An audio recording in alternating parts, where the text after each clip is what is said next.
Olá, tudo bem? Eu sou o Eduardo Sanada e hoje nós vamos falar sobre biomas. Os biomas são agrupamentos de seres vivos em uma determinada região. Ou melhor dizer, são vários ecossistemas que atuam mutuamente dentro de um espaço geográfico. E isso, cada região do planeta pode possuir o seu tipo de bioma principal.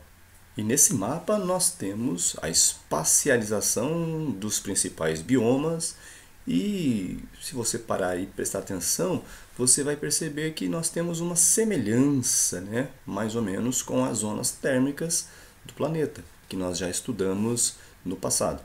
E associado ao tipo de relevo, os biomas eles vão se modelando na superfície terrestre. Só que para entendermos biomas, né, das suas particularidades, cada característica, primeiro a gente tem que saber que os biomas eles são regiões onde a vegetação se adapta melhor. E aí a vegetação, os animais, eles vão se adaptando e vão criando um ecossistema maior. Dentro dos principais biomas nós temos florestas, nós temos as savanas, temos os desertos, nós temos também os campos, as estepes, a tundra, ok? Cada um se adaptando principalmente a um tipo de umidade, a um tipo de relevo, a um tipo de, principalmente de temperatura e altitude. O tipo de bioma que nós vamos estudar hoje são as florestas. E as florestas elas são subdivididas em vários tipos de florestas. O que vai determinar floresta é o tipo de formação das suas árvores. Nós temos aqui formações. As espécies podem ser arbóreas, arbustivas e herbáceas. A combinação disso pode determinar o que seria uma floresta. Para ser considerada uma floresta, nós precisamos entender que ela tem que ter muito mais espécies arbóreas condensadas. Ou seja, numa grande densidade demográfica, um agrupamento muito grande de florestas no mesmo local. Ou de árvores, espécies arbóreas no mesmo local. O que determina a arbórea? Quando ela tem um tronco e ela é aproveitada a madeira. Quando ela tem muita madeira para ser aproveitada. Já as espécies arbustivas, elas possuem madeira, mas é um material mais lenhoso. Essa madeira não serve para fazer tábuas, não serve para construção civil. Ela é muito retorcida. Então a arbustiva, além da estatura ser mais baixa, ela não tem a madeira aproveitada para a construção civil, por exemplo. Ela é mais retorcida. E as formações herbáceas, que são como se fosse o mato, vamos pensar dessa forma. Aqui a altura vai chegar até uns 2 metros, 2, 3 metros. Os arbustivos vão chegar até uma altitude, uma altura de até no máximo 12, 15 metros. E as arbóreas extrapolam aí 60, 80 metros de altura, mas também estão na casa dos 20 metros de altitude. Uma floresta vai ter muito mais arbórea, vai ter uma concentração menor de arbustiva e quase não vai existir herbácea. O que determina isso é porque a altitude, né, a altura, o dossel das florestas é tão alto, tão fechado, que o sol não atinge o solo. Se ele não atinge o solo, não há condições para desenvolvimento das formações herbáceas. A primeira floresta que nós analisamos é a floresta equatorial. A floresta equatorial ela tem mais ou menos essa característica. Possui grande quantidade de chuva, por isso a aproximação dos rios, e ela também tem o dossel alto, né? Ela tem uma formação, uma grande altitude, aí, vamos imaginar assim, e uma concentração muito grande de espécies, uma diversidade muito grande. Então, no caso das florestas equatoriais, a primeira coisa, elas estão próximas da linha do Equador, então num clima tropical e equatorial, elas estão recebendo muita chuva, muita umidade, por isso que as folhas se tornam latifoliadas. Folhas latifoliadas significam que elas são largas. Por que são largas? Porque elas precisam transpirar. transpirar toda aquela umidade que ela está retirando do ar, do solo, ela também precisa perder isso, senão ela acumularia e ficaria muito pesada. Elas são perennifólias. As folhas perennifólias, elas não caem, porque se ela cai, ela vai ter dificuldade de perder a umidade. Então ela precisa manter as folhas. Geralmente as folhas caem no outono, né? Então no caso aqui elas não caem, porque elas são perenes. Tem um dossel alto, as copas são bem altas, chegam a mais ou menos a média de 60 metros a altura das florestas equatoriais. Possuem vários estratos, são tipos variados de plantas que têm lá alturas diferentes. Rica de biodiversidade, uma das maiores biodiversidades do planeta estão nas florestas equatoriais. Mais um detalhe nos chama a atenção, o que vai nos diferenciar a floresta equatorial da próxima floresta, que é a tropical, é a região onde ela se encontra. Planícies, geralmente estão em planícies. Por isso que nós podemos entender esta imagem. Geralmente os rios que passam pelas florestas equatoriais são rios de planície, são rios calmos, são rios volumosos, como o Amazonas e seus afluentes. Uma outra floresta muito importante na nossa superfície terrestre são as florestas tropicais.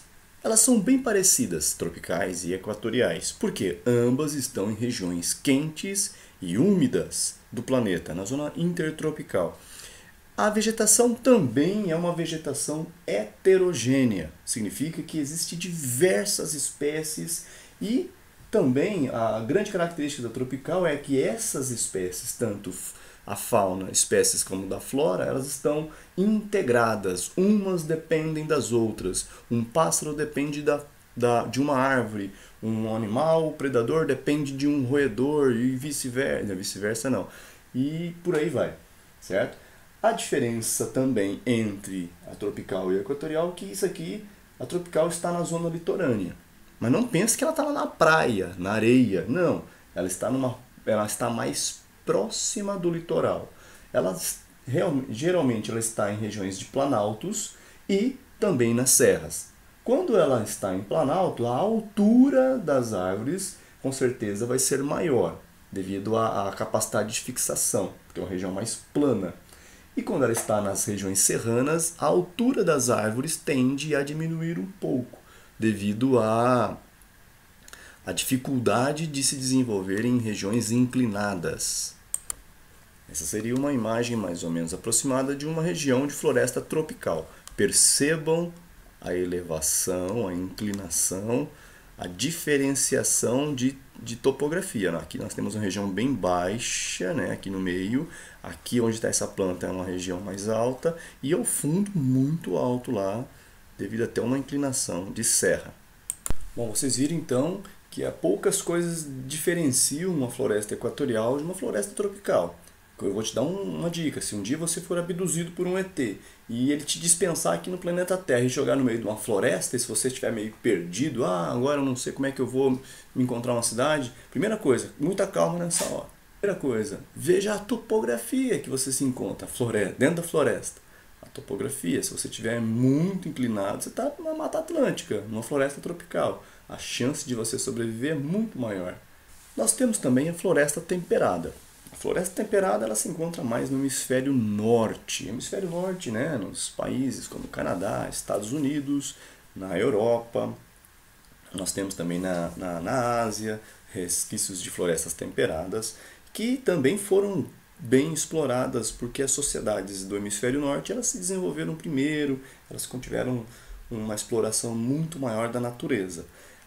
O que define também uma floresta temperada é que elas são decíduas, ou também chamamos de caducifólias. Quando ela é classificada como decídua, é o tipo de floresta que joga fora as suas folhas durante o outono, para se preparar para a próxima estação mais fria, que é o inverno. Então ela joga a folha fora, ela se dispensa essa folha, porque quando chega o inverno, o índice, né, de neve é muito grande, a temperatura é muito grande, e se ela tiver com as folhas, ela pode queimar as folhas e ser prejudicada. Então ela se prepara para o inverno, porque lá 4 estações são bem definidas: verão, outono, inverno E depois que passa o inverno, vem a primavera, e aí ela tem toda uma característica de floresta colorida, bonita, né, cheia de vida.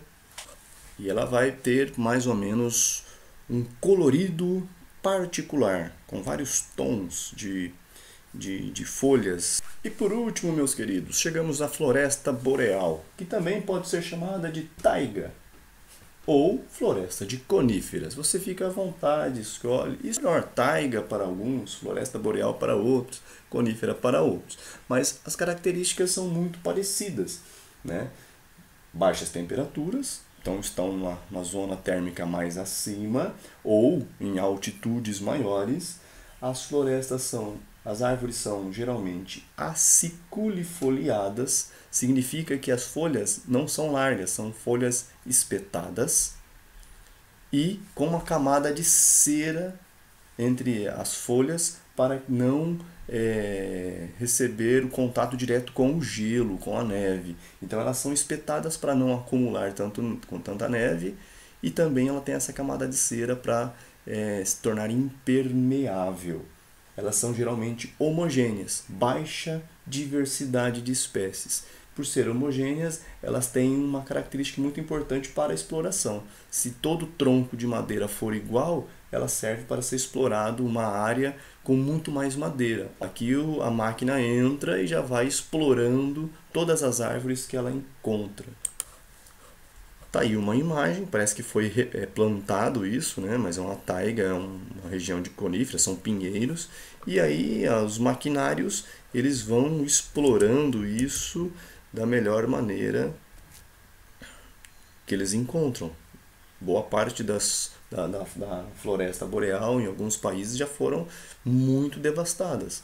Mas nós temos aí uma grande região ainda sobrevivente que é a taiga siberiana. É uma região muito extensa que tem muita madeira ainda para ser explorada. Bom, pessoal, eu fico por aqui. Na próxima aula a gente continua falando de biomas. Vamos falar dos outros tipos de biomas e suas particularidades, ok? Fiquem com Deus, um abraço, até mais. Fui!